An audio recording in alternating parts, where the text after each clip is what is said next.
As I cut through the cemetery on my usual shortcut home, the autumn wind whispered secrets through the brittle leaves.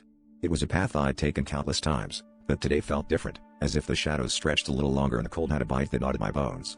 My eyes drifted over the gravestones, an involuntary habit of reading the names and dates, a morbid curiosity. But then, my heart skipped a beat. There it was, my name etched in pristine granite, today's date glaring back at me like a cruel joke. I laughed it off, thinking it must be some sick prank, but the unease nestled deep within me refused to be shaken off.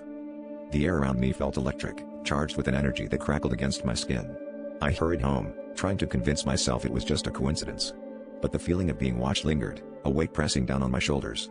As I reached my front door, my phone buzzed with a notification. I glanced down, the screen displaying a news alert about a hit-and-run accident nearby, with the victim's name matching mine. A chill ran down my spine, and I slammed the door shut, locking out the world that seemed to be closing in on me.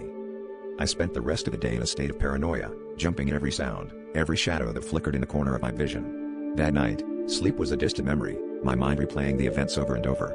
I decided to return to the cemetery, needing to see the gravestone again, to prove to myself that it was just a trick of the mind. But when I arrived, the stone was gone, replaced by an empty plot of land. My heart raced, the ground beneath me feeling unstable, as if reality itself was shifting. Just as I turned to leave, I heard footsteps behind me, soft and deliberate. I spun around, my breath caught in my throat. There stood a figure, cloaked in shadows, yet undeniably familiar. It was me, or at least something that wore my face.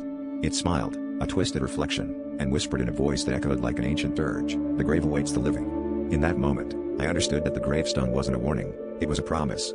And the cemetery, once a mere shortcut, had become the final destination.